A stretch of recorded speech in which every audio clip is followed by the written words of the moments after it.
Magandang umaga, Pilipinas. Narito ang latest kay Bagyong Opong. Alas 4 ng umaga o madaling araw ay naglandfall pong ito muli dito sa Palanas, Masbate. So second landfall po niya yan. Ang first entry point niya kagabi at 11:30 PM ay dito sa San Policarpo, Eastern Samar, and then binaybay po niya ang Samar provinces.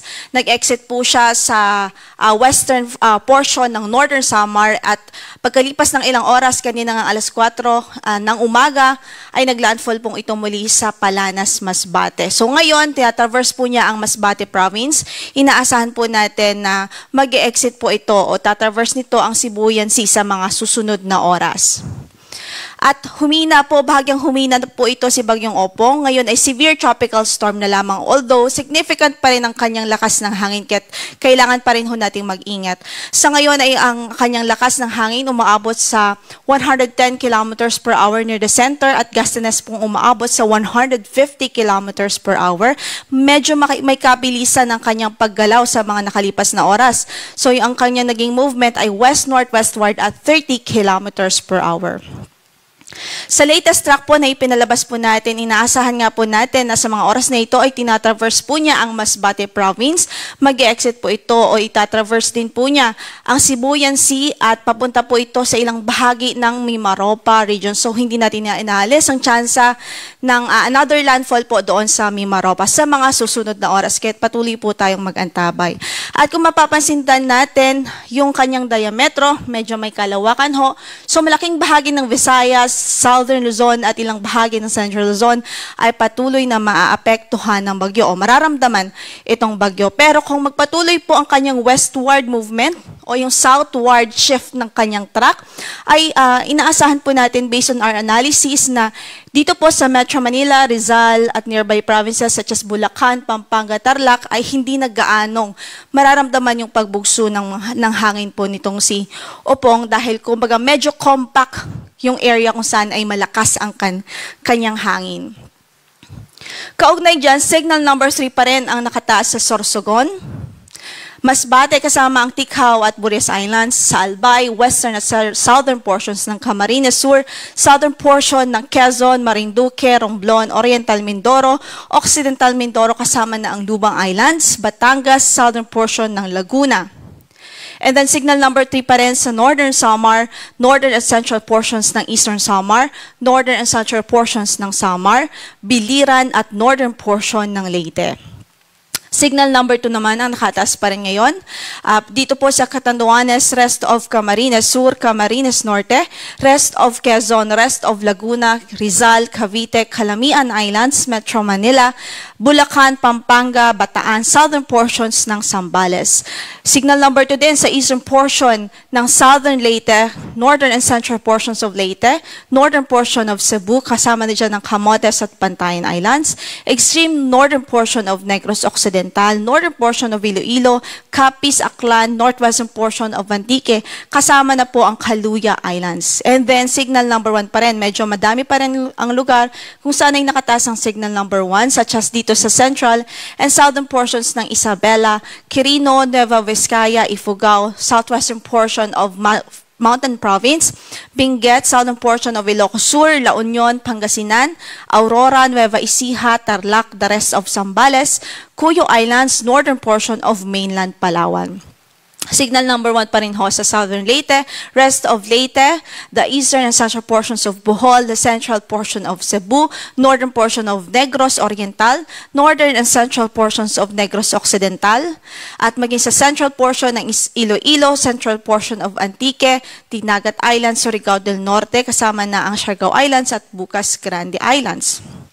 So again, sa mga lugar, uulitin lamang po natin, meron pa rin mga lugar na nakataas po ang signal number 3 sa ngayon. So ilang bahagi po yan ng Bicol Region at ilang bahagi pa rin ng Eastern Visayas at maging ilang bahagi po ng Mimaropa at Calabarzon. So ibig sabihin, ito po talaga yung mga areas kung saan ay malapit yung sentro ng bagyo. Dinaanan ng sentro ng bagyo at malapit po doon sa sentro mismo. And then, meron ding areas sa natitirang bahagi pa ng Bicol Region, dito po sa Central Luzon, ilang bahagi ng Central Luzon, at natitirang bahagi pa ng Southern Luzon, maging dito po sa may ilang bahagi ng Western at Central Visayas ay nakataas pa rin ang signal number 2.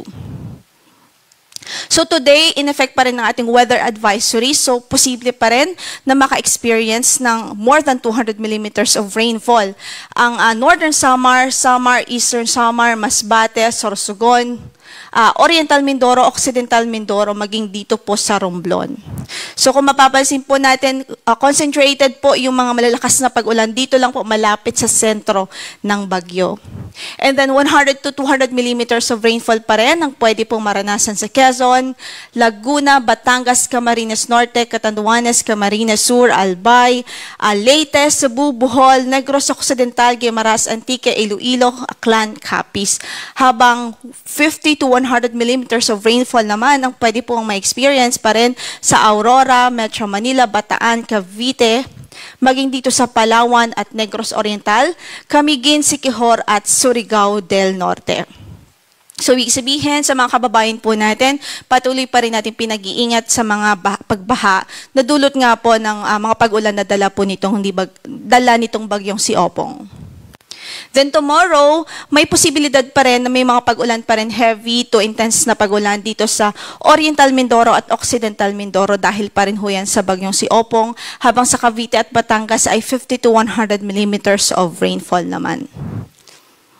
Nakataas din ang ating gale warning sa ilang baybaying dagat. So actually, makikita po natin halos buong Southern Luzon except po sa natitirang bahagi ng Palawan. Buong Southern Luzon, ilang bahagi ng Central Luzon, the western section of Central Luzon, at ang northern portion ng Visayas, nakataas po ang ating gale warning. So hindi mo na talaga advice na pumalaot doon, especially yung maliliit na sasakyang pandagat dahil magiging maalon hanggang sa napakaalon po ng kondisyon ng karagatan natin dyan dahil sa passage po nitong si tropical cyclone o severe tropical storm Opong.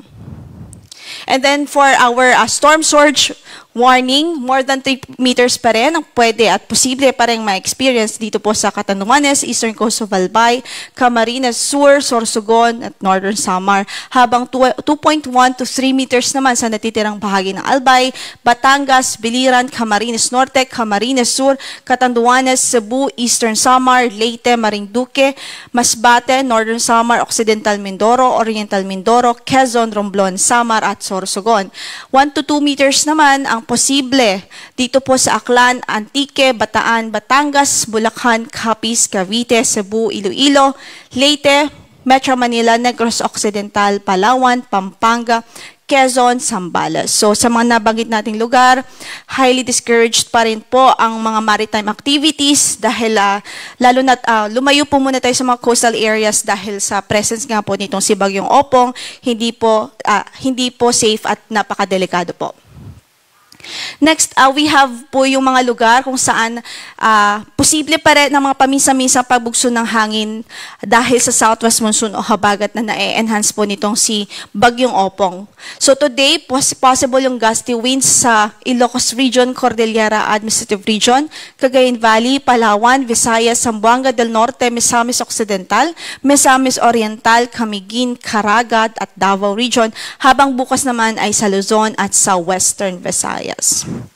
So yan po muna ang latest mula dito sa Pag-asa. Ang next bulletin po natin will be at 8 a.m. maya-maya lamang. Ho yan, stay tuned po dahil nariyan pa rin ho yung bagyo at kasalukuyan po nananalasa sa malaking bahagi ng Southern Luzon at naging ilang bahagi ng Kabisayaan at papunta nga po ito dito sa western section ng Southern Luzon sa mga susunod na oras. Kaya patuloy tayong mag-ingat, huwag kong maging kampante at stay safe po sa ating mga kababayan. Yan ang latest mula sa Pag-asa. Ito po si Lori de la Cruz Galicia. Magandang umaga po.